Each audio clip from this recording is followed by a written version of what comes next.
नमस्कार साथियों। अब हमने एक निर्णय लिया है।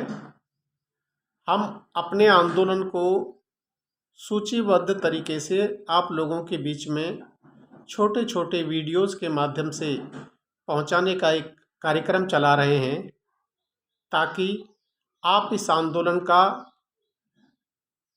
मूल उद्देश्य और इसके लक्ष्य को समझ सकें और अपनी राय प्रकट कर सकें। साथियों, आप लोगों से अनुरोध है, हमारे इस संदेश को जो लगातार हम एक सीरीज़ के माध्यम से आपके बीच में लाने का प्रयत्न करेंगे। पहले हम वीकली एक वीडियो के माध्यम से सप्ताह में एक वीडियो आपके बीच में प्रस्तुत करने की कोशिश करेंगे। उसके बाद धीरे धीरे सप्ताह में 2 वीडियो, और फिर आगे चलकर अगर ये इस कार्यक्रम को गति और सही दिशा में लोगों तक पहुंचने का एक जरिया बनता है, लोगों का रुचि बढ़ती है, तो हम इस कार्यक्रम के माध्यम से अपने इस मूवमेंट के उद्देश्यों को रोज़ एक वीडियो के माध्यम से जन सामान्य तक पहुंचाने का अभियान को जारी रखेंगे। आप सबसे हाथ जोड़कर करबद्ध निवेदन है, कृपया अगर आपको लगता है कि यह ज़रूरी है तो आप इस संदेश को ज़्यादा से ज़्यादा लोगों तक पहुंचाने का कष्ट करें, और आप अपनी क्रिया और प्रतिक्रिया भी अवश्य प्रदान करें। इस वीडियो को हम फेसबुक और यूट्यूब दोनों चैनल्स पर अपलोड करने का कार्यक्रम रखेंगे। हम चाहते हैं कि ज़्यादा से ज़्यादा लोगों तक आप इसको शेयर करें और उनकी क्रिया और प्रतिक्रिया हम तक पहुँचे, इसके लिए आपसे करबद्ध अनुरोध है। दोस्तों, सर्वप्रथम आप सबका यह उम्मीद और एक अपेक्षा बढ़ जाती है कि ये आंदोलन जिसको हम लोग सुन रहे हैं या देख रहे हैं, इसको आगे बढ़ाने के वाला व्यक्तित्व, इसका नेतृत्व करता, उसका बारे में जानना आपके लिए बहुत ज़रूरी हो जाता है। उस व्यक्ति का किस तरह का उसकी शिक्षा दीक्षा रही है, क्या उसकी जन्मस्थली, क्या उसका जीवन चरित्र, क्या उसकी व्यक्तिगत उपलब्धियां रही हैं जीवन में, जो इस आंदोलन को आगे बढ़ाने के लिए इस नेतृत्व के रोल में कार्य कर रहा है। साथियों, क्योंकि वर्तमान समय में मैं स्वयं इस कार्यक्रम को एक पॉलिटिकल मूवमेंट, पॉलिटिकल आंदोलन के रूप में हम लोग जन सामान्य, जिसकी मैं अगले वीडियोस में चर्चा करके बताऊंगा कि हमारा जो उद्देश्य है इस पॉलिटिकल मूवमेंट को ज़मीन पर उतारने का, इसके क्या कारण है और ये क्यों ज़रूरी है। वैसे तो देश के अंदर बहुत सारी विचारधाराएं हैं वर्तमान में, समाजवाद, अम्बेडकरवाद, राष्ट्रवाद और अलग अलग विचारधाराएं इस देश के अंदर राजनीतिक रूप से कार्य कर रही हैं। मगर उसके बीच में इस विचारधारा को, इस पॉलिटिकल आंदोलन को उतारने की क्या ज़रूरत पड़ी, क्यों यह ज़रूरी हुआ, इसके मूल कारणों को आपका जानना बहुत ज़रूरी है। अगर कोई राजनीतिक महत्वाकांक्षा है तो उस पर भी आप इसको अपने आप में एक बहुत निर्णायक चिंतन कर सकते हैं और अपना फैसला भी कर सकते हैं कि क्या वास्तव में ये जो आंदोलन है, ये जो चलाने की ये लोग लगातार कोशिश कर रहे हैं, क्या ये ज़रूरी है या कहीं इन लोगों की कोई महत्वाकांक्षा इसके बीच में है।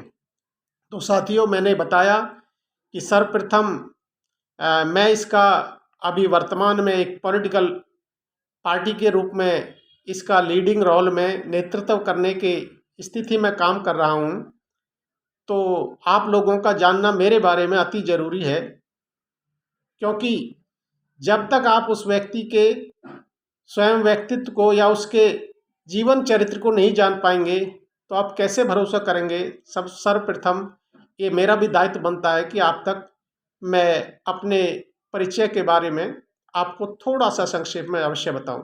दोस्तों, मेरा जन्म 1965 में 1965 में जो पंजाब प्रांत, जो वर्तमान में हरियाणा है, ये 1966 से पहले पंजाब प्रांत था। यहीं पर वर्तमान के फरीदाबाद डिस्ट्रिक्ट में मेरा जन्म हुआ।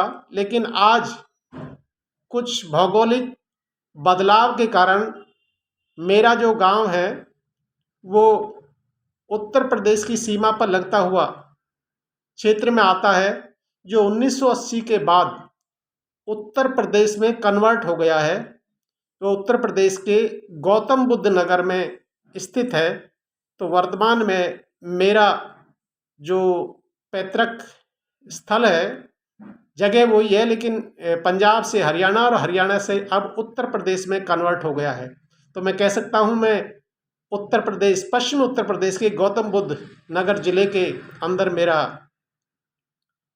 वर्तमान का निवास है, मेरे गांव का जो पृष्ठभूमि है। और शिक्षा दीक्षा में एक सिंपल ग्रेजुएट हूँ 1987-88 में, और उसके बाद मैंने 2 साल का post graduate diploma in computer applications, software designing का मेरा डिप्लोमा है, पोस्ट ग्रेजुएट डिप्लोमा। और उसके साथ साथ मैंने अपने जीवन का जो शुरुआत है उसमें सॉफ्टवेयर डिज़ाइनिंग का मेरा 10 वर्ष का कार्यकाल मेरा सर्विस का रहा है। और उसके बाद मैं अपना एक सॉफ्टवेयर डिज़ाइनिंग के एक छोटी सी कंपनी बनाकर industrial software, finance, taxation, GST, inventory, इस पर हम अपना एक सॉफ्टवेयर डिज़ाइन करते हैं और इंडस्ट्रियल कंपनीज़ को हम ये देते हैं। वर्तमान में भी मैं इसी प्रोफेशन को अपना एक जीवन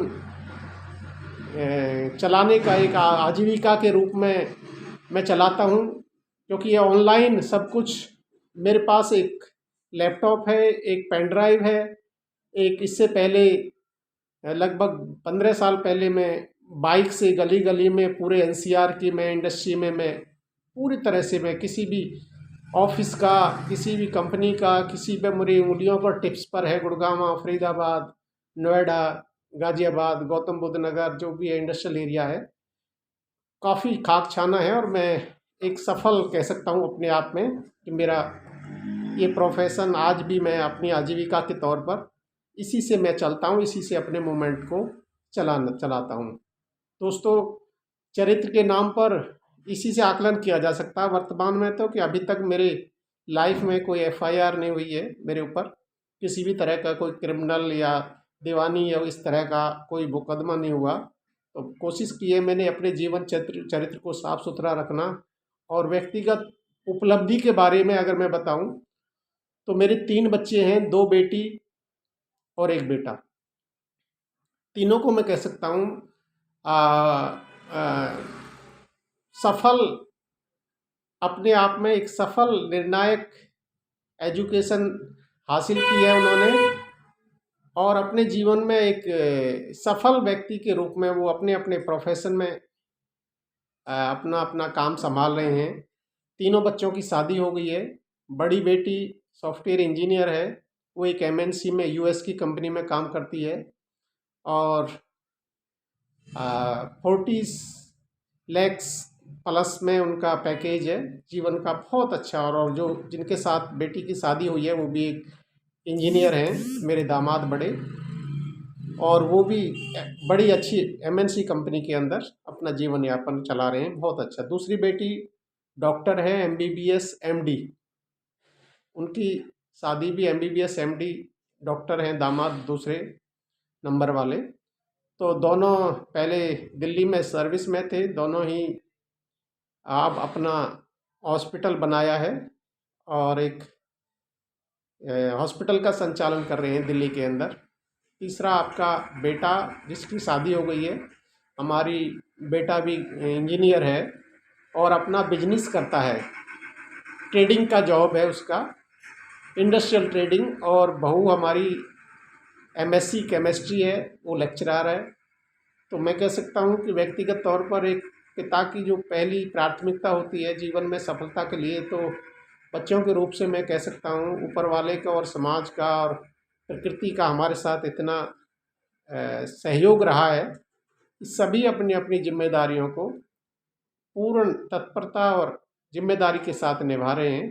तो मैं कह सकता हूँ मैं अपने आप में जो मैं इस मूवमेंट की तरफ बढ़ा हूँ, तो निश्चित तौर पर उनका, उस परिवार का बहुत बड़ा, हमारी जीवन संगनी है, खटाना गोत्र की है और बहुत उनका जो रोल है मेरे जीवन में, गुड़गांव से बिलोंग करती है। वो बच्चों की कह सकता हूँ जो पढ़ाई लिखाई का जो एनवायरनमेंट बनाया है घर के अंदर, वो उसकी देन है। उस सफलता में उनका और मेरे फ्री होने में, मेरे फ्रीडम में उनका, उसका बहुत बड़ा रोल है इस परिवार को आगे बढ़ाने का। बहुत ही सौम्य स्वभाव और बहुत ही सोशल है इस परिवार में चलाने के साथ साथ उनका जो बच्चों के प्रति सफलता के का जो भाव बनाने का माहौल दिया है घर के अंदर, वो निश्चित तौर पर उसकी बहुत बड़ी डेडिकेशन है, बहुत बड़ा त्याग है। तो दोस्तों, ये मेरा एक छोटा सा जीवन परिचय है। अब मैं वर्तमान में इस पॉलिटिकल आंदोलन को भारतीय वीर दल के नाम से, जो कि बहुत लंबे समय से बहुत सारे लोगों के प्रयास के बाद एक राजनीतिक प्लेटफॉर्म का निर्माण हुआ है, जिसका नाम भारतीय वीर दल है। 2018 में इस मूवमेंट को राजनीतिक प्लेटफॉर्म का रजिस्टर्ड चुनाव आयोग में देने का कार्य हुआ और इसी की भूमिका में पहली जिम्मेदारी ये मुझे विजय कसाना को इसका राष्ट्रीय अध्यक्ष बनाया गया। और इसी संदर्भ को लेकर पहले चरण में दोस्तों हम लोग इस आंदोलन को विशेषकर, क्योंकि बहुत सारे लोगों के इसमें बहुत सारे प्रश्न चिन्ह हैं हमारे ऊपर, बहुत सारे सवाल हैं, बहुत सारी जिज्ञासा है लोगों की जानने की कि वास्तव में ये लोग करना क्या चाहते हैं। तो सबसे पहले साथियों, मैं आपको सच्चाई के साथ जो भी कुछ बातें रखूँगा, बिल्कुल निश्चित अपने खुले दिल और दिमाग से रखने की कोशिश करूँगा, ये आप स्वयं आकलन करेंगे।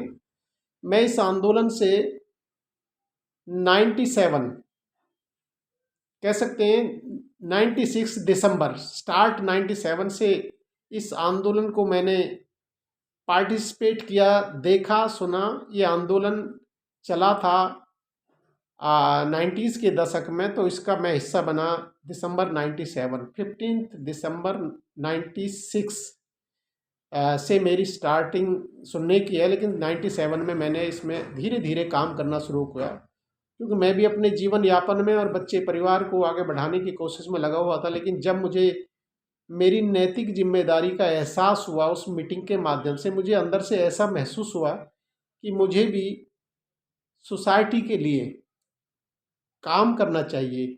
पहली जिम्मेदारी परिवार की है, उसके बाद हमारी छोटी छोटी जिम्मेदारियां बनती हैं उस समाज के लिए जिसका इस देश के निर्माण में बहुत बड़ा एक योगदान हो सकता है। तो साथियों, इसी मूवमेंट का मैं हिस्सा बना और ये प्योर देश की आज़ादी के बाद जो सबसे ज़रूरी संदर्भ है किसी भी देश और समाज की हिस्सेदारी को स्थापित करने का, जो माध्यम है वो है पॉलिटिकल प्लेटफॉर्म, राजनीतिक हिस्सेदारी। जब तक राजनीतिक हिस्सेदारी स्थापित नहीं होगी, तब तक किसी भी समाज की आर्थिक और शैक्षणिक या सांस्कृतिक जो चहुमुखी विकास के जितने भी हमारे आयाम हैं, तब तक वो संभव नहीं है जब तक आपकी लोकतांत्रिक व्यवस्था में राजनीतिक हिस्सेदारी स्थापित ना हो। ऐसा मुझे एहसास और महसूस हुआ, तो मैं इस मूवमेंट के साथ जुड़ गया और काम करने लगा। साथियों बहुत लंबा विषय है, क्योंकि हमने छोटी छोटी वीडियोस के माध्यम से आपके बीच में अपने आंदोलन के उद्देश्य को ले जाने का कोशिश करेंगे, क्योंकि ये बहुत बड़ा एक उद्देश्य है। कई लोग इसे अनमैच्योर समझ कर इग्नोर कर देते हैं कि अनमैच्योरिटी का, क्योंकि हमारी जो पॉलिटिकल पार्टी है उसका नाम भारतीय वीर दल, इस नाम से ही कई लोग संकोच और सर चढ़ाना, और शायद ऐसा उनको महसूस हो जाता है, क्योंकि मैंने ऐसा स्वयं महसूस किया है। जानकारी के अभाव में वो लोग इसकी गहराई तक नहीं जाते, ना ही हमने अभी तक इसको इस रूप में प्रस्तुत किया ताकि लोगों को विस्तृत इसकी जानकारी मिले। इसलिए हमने अब निर्णय लिया है कि हम विस्तृत जानकारी के रूप में हम लोगों तक अपने मूवमेंट को ले जाएंगे, ताकि हमारे उद्देश्य और लक्ष्य और ये इस नाम के पीछे का जो एक बहुत बड़ा एजेंडा है उसको भी लोगों के बीच में उतारा जाए। साथियों, भारतीय वीर दल के रूप में मुझे नेशन वाइड, लगभग कह सकते हैं उत्तर भारत में, इस मूवमेंट का बहुत बड़ा एक हिस्सा अपने आप में एक पॉलिटिकल पार्टी के रूप में बना, जिसमें लगभग 200 सक्रिय लोगों ने मुझे इस जिम्मेदारी के लिए चुना, और उसी दिन से मैं अपने इस मूवमेंट को, सबसे पहले दोस्तों मैं इसमें स्वयं को तैयार करने के लिए, मैंने कह सकता हूं कि अभी तक के में मैं स्वयं खुद को तैयार करने में लगा हुआ था, अपनी इसको स्टडी करने में, और इसको पूरा मैंने समाज के स्तर पर बहुत ही गहराई से, जो साथी जानते हैं इस आंदोलन को वो जानते हैं कि मेरी जो भूमिका है वो चाहे संगठन के रूप में या पार्टी के रूप में बहुत ही कह सकते हैं कि सघन रूप में ग्रास रूट पर रही है, जमीनी स्तर पर रही है। इस बात का प्रमाण उत्तर प्रदेश, हरियाणा और विशेषकर मध्य प्रदेश के मेरे साथी मेरी बात को और शायद मजबूती से चरितार्थ कर सकते हैं, इसको प्रमाण दे सकते हैं कि निश्चित तौर पर हमने इतने बड़े भूभाग पर कोई गांव, विशेषकर उस समाज का जिसमें मैं जन्मा हूं, क्योंकि साथियों इसके पीछे भी एक लॉजिक है। कई लोग इसे एक जाति का मूवमेंट बना देते हैं, लेकिन नहीं, उसके पीछे बहुत बड़ा कारण है। साथियों, अब मैं मूल रूप से उस छोटे से एक उद्देश्य पे आना चाहता हूं कि इसका क्या उद्देश्य था हमारे इस मूवमेंट को बनाने का।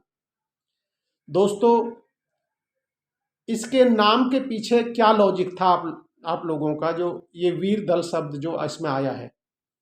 साथियों, बहुत सारा समाजवाद के नाम पर, अम्बेडकरवाद के नाम पर, या अलग अलग भारतीय जनता पार्टी, कांग्रेस, देश की आज़ादी का मूवमेंट से निकली हुई कांग्रेस, और भारतीय जनता पार्टी जो अपने आप में आज राष्ट्रवाद की बात करती है, तो फिर उसके बीच में ये या फिर इससे पहले कम्युनिस्टों का भी विचारधारा बहुत मजबूती के साथ देश के कई क्षेत्रों में काम करती रही है और आज भी मजबूती से कर रही है।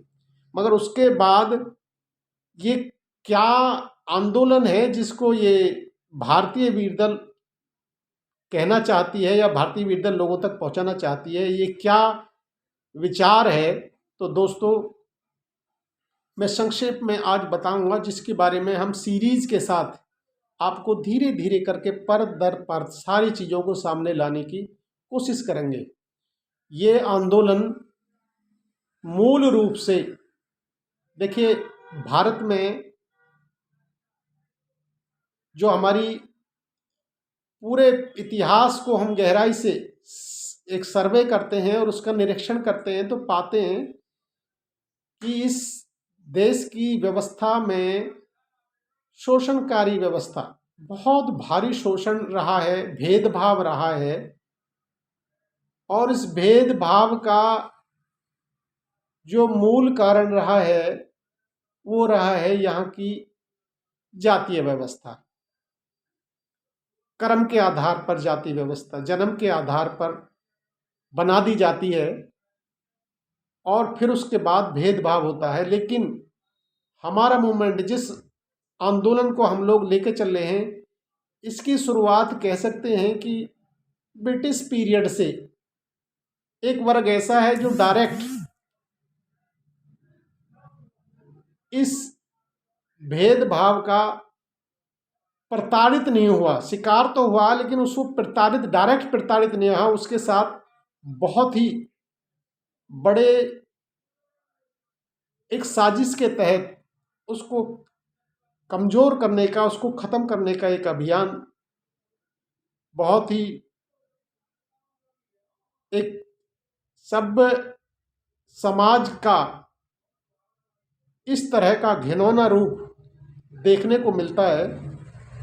आज जो हमारा भारतीय वीर दल आंदोलन है, इसका उठाने का जो हमारा मूल मकसद है वह है 1857 की क्रांतिवीरों की कहानी। 1857 की क्रांति देश की आज़ादी में ब्रिटिश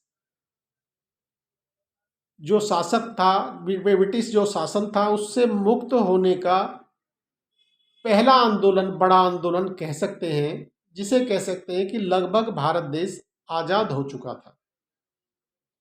मगर उसके बाद बहुत सारे षड्यंत्रकारी लोगों ने षड्यंत्र किए और उस षड्यंत्र के कारण जो लोग विस्थापित हुए, जिन लोगों को इस षड्यंत्र का शिकार बनाया गया, उन्हीं की कहानी है जो भारतीय वीर दल कहना चाहती है और उनकी आवाज़ उठाना चाहती है। दोस्तों, 1857 के बाद, ब्रिटिश कंपनी के बाद ब्रिटिश साम्राज्य का स्थापना होती है और 1871 में क्रिमिनल ट्राइब एक्ट, जातिगत आधार पर कुछ जातियों को लेकर, जिसमें आयोग और बहुत सारी कमेटियों का निर्माण के बाद ये सारी जानकारियां हासिल हुई हैं। लगभग 198 जातियां हैं जिनको जातीय आधारित क्रिमिनल घोषित कर दिया गया और उनके ऊपर इतना भारी अत्याचार और अन्याय हुआ है, उसका सब कुछ छिन गया। 1871 से और 1952 तक इनको इतना प्रताड़ित किया है, जिसकी स्टोरी, जिसकी आवाज़ कोई पॉलिटिकल पार्टी, कोई पॉलिटिकल आंदोलन, कोई पॉलिटिकल मूवमेंट नहीं उठा पाया है। इसी आवाज़ को लेकर भारतीय वीर दल उन वीर क्रांतिकारियों को न्याय दिलाने के लिए भारतीय वीर दल का निर्माण हुआ है। दोस्तों, बहुत सारे लोगों के ये सवाल उनके जहन में उपजते हैं कि जो हमने शुरुआत की, विशेषकर गुर्जर समाज के बीच में हम इस आंदोलन को लेके गए, उसका पीछे बहुत बड़ा मूल कारण था। क्योंकि ये जो 1871 का क्रिमिनल अपराधी थे, इनमें बड़ी संख्या में गुर्जर समाज, लोधा समाज, राजभर समाज, कश्यप समाज एक बड़ी संख्या में था और इनमें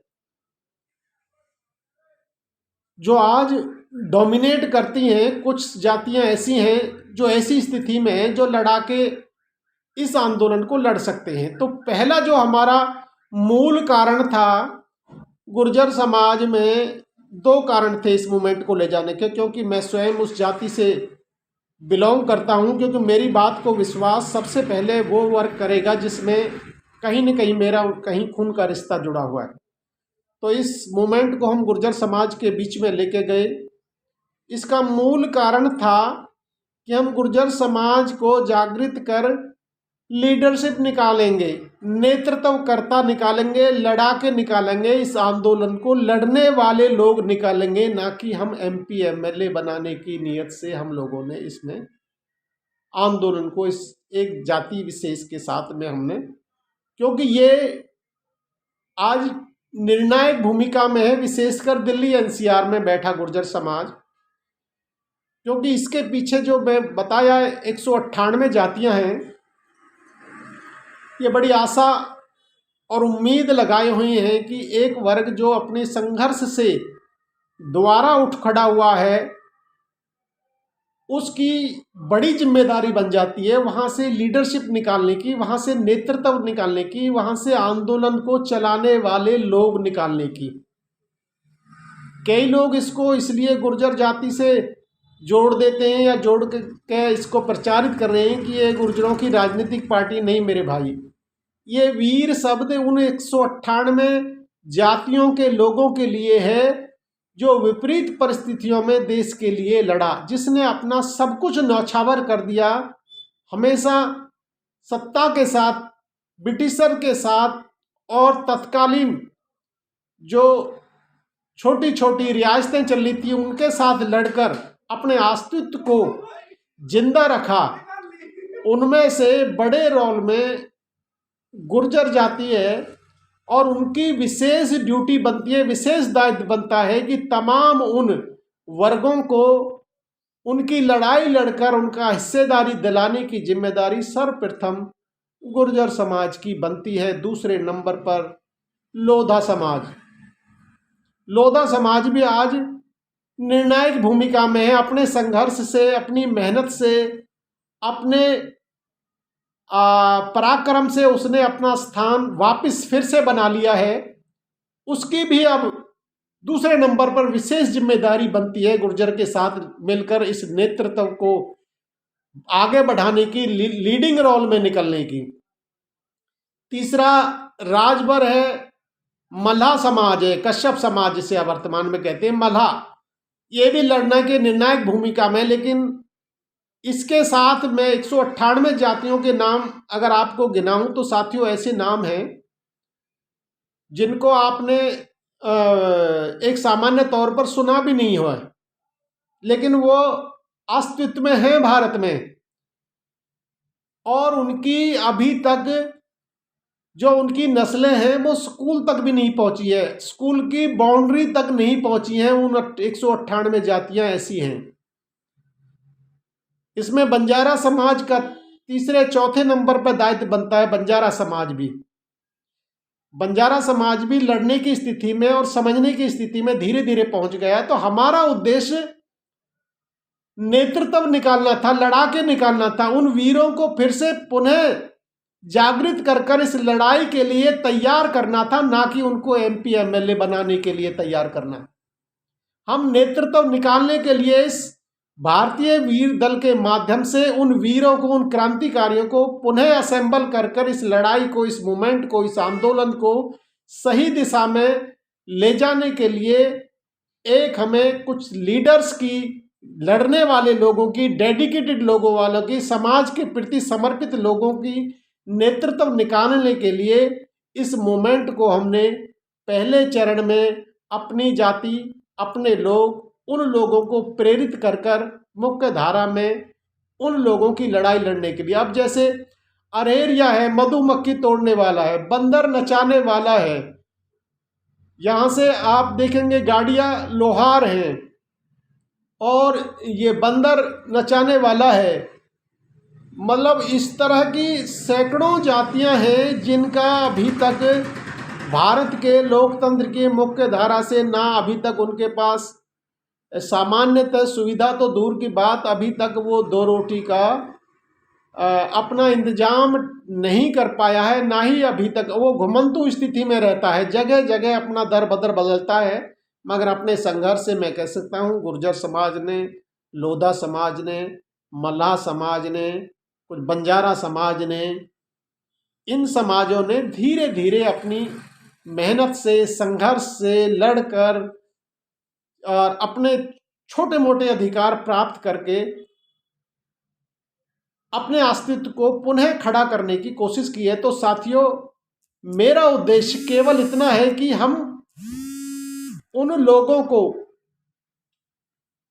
जो ऐसी स्थिति में है, जो इनकी आवाज बन सके, ये लड़ सके इन लोगों के अधिकारों के, जो इनका छिना हुआ मान सम्मान, स्वाभिमान और जो इनकी जमीन जर, जो जायदाद जो भी छिनी है, इसके लिए एक पॉलिटिकल आवाज बने, और इस आंदोलन का हिस्सा बने। हमारा केवल इतना सा प्रयास है, इतना सा उद्देश्य है कि इस देश में बहुत सारे कमीशन, बहुत सारे आयोग, छोटे छोटे आयोग 1947 देश की आज़ादी के बाद बने, चाहे वो पिछड़ा वर्ग के लिए बना हो 1980 में, या 1949 में अयंगर कमेटी बनी हो, या 1952 की बनी कमेटी ये पिछड़ों की, दलितों की। मगर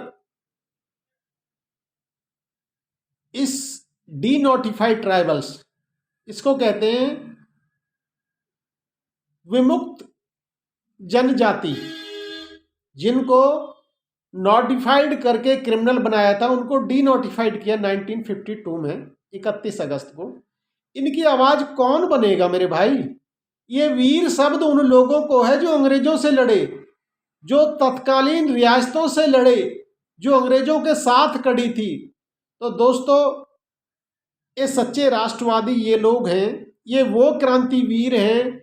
उनको खड़ा करने के लिए, उन लोगों को, उन वर्गों की लड़ाई आवाज बनने के लिए, एक नेतृत्व निकालने के लिए इस वीर दल का निर्माण करने का एक प्रयास है, ताकि हम उन वर्गों की आवाज बन सकें, उन लोगों के हक अधिकार का दिलवाने के लिए उनको तमाम जहाँ जहाँ जो भी रिसोर्स बनते हैं, चाहे शिक्षा के क्षेत्र में हो, या आज उनके पास रहने के लिए 2 गज जमीन तक भी नहीं है, उनके पास नौकरी तो दूर की बात, शिक्षा के स्तर पर अभी तक स्कूल की बाउंड्री तक नहीं पहुंचा है। वो वर्ग, वो जातियां अभी तक ऐसी स्थिति में हैं, जंगलों में वास करती हैं, घुमंतु हैं, गली गली घूमते हैं। कोई बंदर नचा रहा है, कोई भालू नचा रहा है, कोई ताला चाबी बनाने का काम कर रहा है, कोई मधुमक्खी का शहद तोड़ने का कर उससे गुजारा, परिवार चलाने का काम, कोई बीन बजाकर अपनी आजीविका चला रहा है, कोई अब देखिए किस तरह का अपमानजनक उन लोगों को झेलना पड़ता है। आज वर्तमान की व्यवस्था में भी उनको चोर जैसी एक घटिया उपाधि के साथ में उनको संबोधित किया जाता है। उसी नज़रिया से आज भी, आज के सामाजिक परिवेश में उनको देखा जाता है। तो उनको सामाजिक न्याय दिलाने की लड़ाई कौन लड़ेगा मेरे भाई? ये जिम्मेदारी पहले उस वर्ग की बनती है जो उस वर्ग का हिस्सा है, और जो ऐसी स्थिति में पहुंच गया है, जो लड़ सकता है, जो संघर्ष कर सकता है, जो 2 रोटी खा रहा है, जो आधी रोटी छोड़ने में सक्षम है। तो पहली जिम्मेदारी उन लोगों की बनती है। मैं MP MLA बनाने नहीं आया अभी। आप लोगों को कभी दिमाग में, बहुत सारे लोग बहुत जल्दबाजी में विचलित हो जाते हैं कि साहब मुझे MLA बनना है, मुझे MP बनना है। अरे मेरे भाई, पहले इस जनता को, जो जिसकी लड़ाई लड़ रहे हैं, MP MLA निश्चित बनाएंगे, लेकिन इन लोगों को जगाने के बाद ही ये संभव है। मैं आपको नेतृत्वकर्ता बनने की अपील करता हूं। आप इस आंदोलन को समझें और इससे जुड़ें और काम करें। हड़बड़ाहट और जल्दी में आपको अगर MLA बनना, तो कोई आपको इससे बेहतर विकल्प दिख रहा है जल्दी का, तो आप अच्छे से देखें। मगर मैं तो ये कह सकता हूँ, वहाँ पर अपनी ही इतनी भीड़ है, जहाँ से आप MLA बनना चाहते हैं, कि वहाँ अपने उनके लोगों की 20-20 साल हो गए इंतजार में बैठे हुए। मेरे दोस्त, हम पॉलिटिकल मूवमेंट इसीलिए बनाया है कि लोकतंत्र की सबसे बड़ी ताकत राजनीतिक ताकत है। जब तक आप राज सत्ता का हिस्सा नहीं बनोगे, तब तक किसी के अधिकार ना दिला सकते, ना स्वयं अपने ले सकते हैं। मगर जो पहली जिम्मेदारी, जो जातिगत नजरिए से भारतीय वीर दल को जो लोग देखते हैं, उनके लिए स्पष्ट संदेश है। ये वीर शब्द उन क्रांति वीरों के लिए है, जो इस देश के लिए विपरीत परिस्थितियों में लड़कर, राष्ट्र को प्रथम मानकर, देश के उस विभाजनकारी जो वर्तमान में आज भारत में वास कर रहा है, अंग्रेजों के साथ साथ उनसे भी लड़ने का काम किया है। ऐसे वीर सपूतों के लिए समर्पित है भारतीय वीर दल। दोस्तों, अगली सीरीज के माध्यम से मैं एक एक छोटी छोटी बातों को, इसका कारण और निवारण एक एक पर चर्चा करेंगे। एक वीकली वीडियो अभी मैं बनाऊंगा, क्या इसके लिए ज़रूरत है, इस लड़ाई को लड़ने के लिए क्या सामग्री चाहिए और कैसे ये लड़ाई लड़ी जाएगी, इसका पूरा ब्लूप्रिंट है, पूरा चार्ट है हम लोगों के पास। आप लोगों को अभी तक जो हमने खोजने का काम किया है, निश्चित तौर पर हम अपने आप को सफल कह सकते हैं। हमने ऐसे निस्वार्थ लोगों को खोज लिया है, विशेषकर गुर्जर समाज से, जो लोग इस लड़ाई के लिए तैयार हो गए हैं। उन्होंने क्लियर कट कहा कि हमें जीवन में कोई महत्वाकांक्षा नहीं है, कोई अपेक्षा नहीं है, कोई उम्मीद नहीं है कि हम लोग इसको लाभ लेने के लिए राजनीति करें। अब मैं निश्चित तौर पर दूसरे चरण में इस मूवमेंट को उन वर्गों के साथ, विशेषकर लोधा समाज, विशेषकर कश्यप समाज, विशेषकर बंजारा समाज, विशेषकर वाल्मीकि समाज, जिनका बहुत आज की कहते हैं आज की परिस्थितियों में उन्होंने धीरे धीरे करके आपको लड़ने की स्थिति में खड़ा कर लिया है। तो हमें इन 198 वर्गों की क्या चीज़ चाहिए और क्या लड़ाई लड़नी है और क्या इनको ज़रूरत है, इस पर हम अगली वीडियोस के माध्यम से आप सबके बीच में होंगे। इस वीडियो के संदेश को साथियों ज़्यादा से ज़्यादा लोगों तक पहुंचाएं, ताकि इस आंदोलन में ज़्यादा से ज़्यादा लोगों का जुड़ाव बन सके। आज का यह सीरीज़ यहीं से मैं समाप्त करता हूं। जय हिंद, जय भारत, जय पथिक, जय पटेल।